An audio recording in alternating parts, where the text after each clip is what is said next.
ये आज अमृता प्रीतम जी की वर्षगांठ है और उसी के सिलसिले में इवेंट यहाँ पे हो रहा है। इसका नाम है बंटवारे की ज़मीन पर मुकम्मल औरत का तसव्वुर। जैसा कि हम शायरी में पढ़ते हैं कि शायरी बाइनरी ऑपोजिट पे डिपेंड करती है, और बंटवारे की ज़मीन जिस वक्त बंटवारा हो रहा था उस वक्त मुकम्मल औरत, ये दोनों एक बाइनरी ऑपोजिट थे, ना कि मुतबादिल थे। पर हमारे साथ जो आज पैनल बैठा है ये पूरी कोशिश करता है कि ये दोनों चीजें मुतबादिल बन जाएं, मतलब ये इसके पर्यायवाची बन जाए।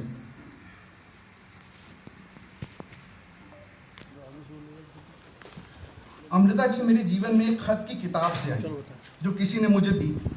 फिर वो जिस तरह से मेरे अंदर खुली कि दिल की और दुनिया की तमाम बनी दीवारें ढह गई। वो कहती हैं कि वो अपनी जिंदगी को दो हिस्सों में तकसीम कर सकती है। उसका एक हिस्सा उनकी जागती हुई आंखों में सपनों से भरा हुआ है और दूसरा सोती हुई आंखों के सपनों से। वो घर की किताबों में चुपचाप पड़ी हुई एक किताब है जिसके बरफ खाली है, जो उन्होंने तमाम उम्र उसे भरते हुए बिता दी। और आज ये पैनल उन्हीं की तर्जुमानी और बयानी करे। और मैं अपनी बात शुरू करूं उससे पहले मैं बहुत गौरवान्वित महसूस कर रही हूं, और मुझे करना भी चाहिए। वो इसलिए क्योंकि मुझे इतना समृद्ध मंच साझा करने का अवसर मिल रहा है।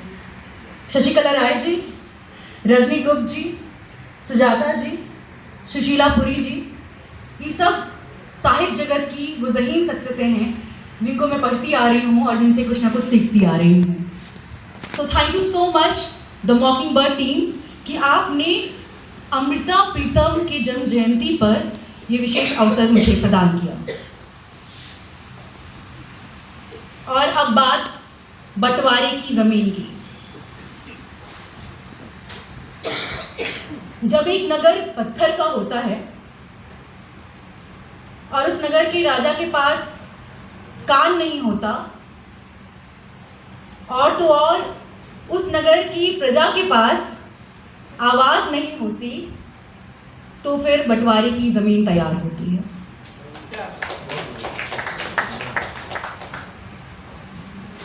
अमृता प्रीतम के ताल्लुक से अगर मैं कहूं तो यह बंटवारा महज जमीन का बंटवारा नहीं था। यह बंटवारा दुनिया के हर हिस्से में आज भी मौजूद इंसानियत का बंटवारा था, जिसकी चीख और दर्द हम सब बारिशानों में पढ़ते आ रहे हैं, सुनते आ रहे हैं। पिंजर उपन्यास में स्त्रियों के साथ जो दर्दनाक हौलनाक त्रासदियाँ होती हैं उस बंटवारे के परिपेक्ष में, कहें परिदृश्य में, वो सब हम पढ़ते आ रहे हैं। और तमाम उनकी अन्य रचनाओं में इस चीख को हम लगातार सुनते हैं, पढ़ते हैं। लेकिन जिस बंटवारे की मैं बात कर रही हूँ वो बंटवारा महज दो जमीन के टुकड़ों का बंटवारा नहीं है। अमृता प्रीतम जलियांवाला बाग के बारे में भी बात करती हैं, जहां इंसानियत को गोलियों से छेद दिया गया है।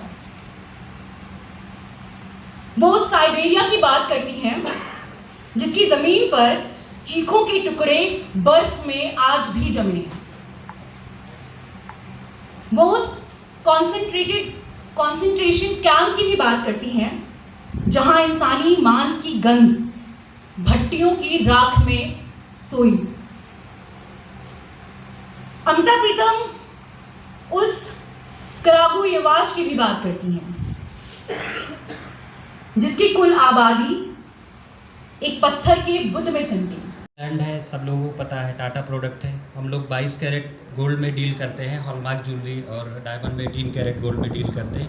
और 14 कैरेट में हमारा मियाँ कलेक्शन स्पेशली होता है। कभी भी एक्सचेंज करते हैं हमारे गोल्ड को तो करंट प्राइस का 100% एक्सचेंज होता है। और डायमंड का बहुत से कस्टमर्स को ये पता होता है कि डायमंड का एक्सचेंज नहीं है, लेकिन डायमंड का भी क्योंकि प्रीशियस स्टोन होता है तो डायमंड का भी करंट प्राइस के अकॉर्डिंग 100% एक्सचेंज देते हैं हम लोग।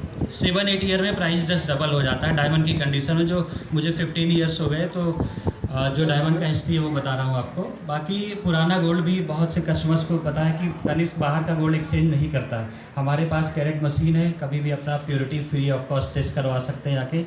पूरा एक्सरे मशीन है, आपको दिख जाएगा। बाहर बोलते हैं 22 कैरेट देते हैं, 18 कैरेट, 17 कैरेट, कोई भी भरोसा नहीं कि क्या प्योरिटी दे रहे हैं। लेकिन तनिष्क में आके आप उसको फ्री ऑफ कॉस्ट चेक करवा सकते हैं।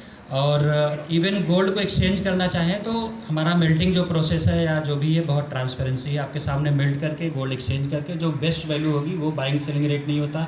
जिस रेट में तनिष्क का गोल्ड बाय करते हैं उसी रेट में बाहर का भी गोल्ड बाय करते हैं, तो एक्सचेंज भी कर सकते हैं विद द तनिष्क प्रोडक्ट। और ज़्यादा कुछ नहीं बोलूँगा क्योंकि टाइम का शॉर्ट है, हमारा क्लोजिंग का टाइम वहाँ हो रहा होगा। एक सबसे बढ़िया चीज़ है कि हमारे यहाँ जो monthly saving scheme last 20 year से चल रही है, स्टार्टिंग फ्रॉम 2000, मैक्सिमम का नो लिमिट। तो उसमें आप अगर 2000-3000 से भी करते हैं, 10 महीने देना होता है और 12वें महीने में कोई भी ज्वेलरी बाई करते हैं इंडिया के किसी भी तारीख से, कोई भी उसमें रिस्ट्रिक्शंस नहीं है। इवन कॉइन भी ले सकते हैं, डायमंड, गोल्ड, प्लेटिनम, जो भी आपको चाहे वो ले सकते हैं। फर्स्ट इंस्टॉलमेंट का 75% कंपनी उसमें कंट्रीब्यूट करता है मेच्योरिटी के टाइम। वो आप आरडी के अकॉर्डिंग कैलकुलेट करेंगे तो 12% इंटरेस्ट उसमें कंपनी देती है। और उसमें एक्स्ट्रा बेनिफिट क्या है, बाहर का ज्वेलरी क्लीनिंग पॉलिशिंग करवा सकते हैं, जो कि बाहर गोल्ड निकाल लेते हैं लेकिन यहाँ आपके सामने करके हार्डली 10 मिनट्स में दे देते हैं। और बर्डे उसी का डिस्काउंट हम लोग उसमें देते हैं स्पेशल।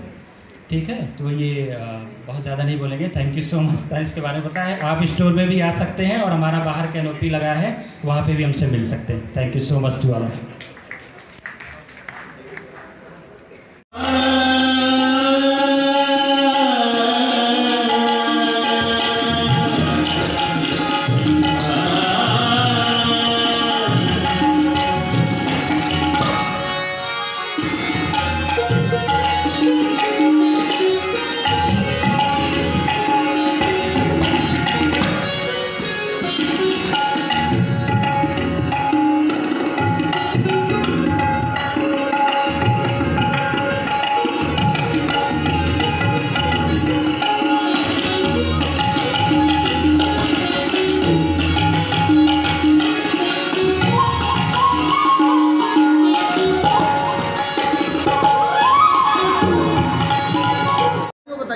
कार्यक्रम किया आपने, अच्छा बंटवारे पर क्या चीज़ है? मेरा नाम सरिता निर्जरा है, कला मंथन समूह की संस्थापिका हूँ, मंथन फाउंडेशन काम करते हैं। और आज का जो कार्यक्रम था वो अपने आप में बेहद ज़रूरी कार्यक्रम है। जब स्त्री विमर्श के मायने अलग अलग तरीके से बदले जा रहे हैं और कहीं ना कहीं जिस स्त्री विमर्श को लेकर हमारी मुल्क ने चली थी उसको बहुत तोड़ मरोड़ कर पेश किया जा रहा है। अगर कोई स्त्री देह की बात करती है, कोई स्त्री अपनी आज़ादी की बात करती है, तो उसे घुमा फिरा कर ये कहकर खारिज करने की कोशिश की जाती है कि वो घर परिवार में नहीं रहना चाहती, जबकि असलियत ये नहीं है। इन मुद्दों पर बातचीत होना बहुत ज़रूरी है। आज के समाज में जो लड़काएँ हैं जो बहुत कमाल का काम कर रही हैं, लिख रही हैं, पढ़ रही हैं, वो जब अपनी बातें कहती हैं और सामने लेकर आती हैं कि स्त्री विमर्श वो नहीं है जिसे तोड़ मरोड़ कर आप पेश कर रहे हो, वो वही है जिसे अमृता प्रीतम ने लिखा था कि जहाँ कहीं आज़ाद होने की झलक मिले वहीं मैं मौजूद हूँ। तो मेरे ख्याल से आज तमाम आज़ाद हुए यहाँ पर हैं, तो मॉकिंग बर्ड्स की टीम को बहुत बहुत बधाई। बहुत ज़रूरी कार्यक्रम है और समय समय पर ऐसे कार्यक्रम होने की ज़रूरत है, क्योंकि हम लोग ज़िंदगी की भागा-दौड़ी में भूल जाते हैं कि हम किस तरफ काम कर रहे हैं। तो रूह की रूह जो है वो इन कार्यक्रमों से मिलती है। जैसे मैं एक सवाल और करूँगा आपसे, जैसे बंटवारे पे जैसे महिलाओं को कुछ नहीं मालूम होता, जैसे विडो हो जाती है, आपने जो अभी कहा किसी आपके उन्होंने, विडो पे क्या, बंटवारे पे क्या वो होता है? देखिए, आमतौर पर भी स्त्रियों को अगर बंटवारे की बात की जाए तो स्त्रियों के हिस्से किसी भी बंटवारे में दुख आए हैं। उनके हिस्से अगर किसी घर परिवार में भी अगर किसी पैतृक संपत्ति का बंटवारा होता है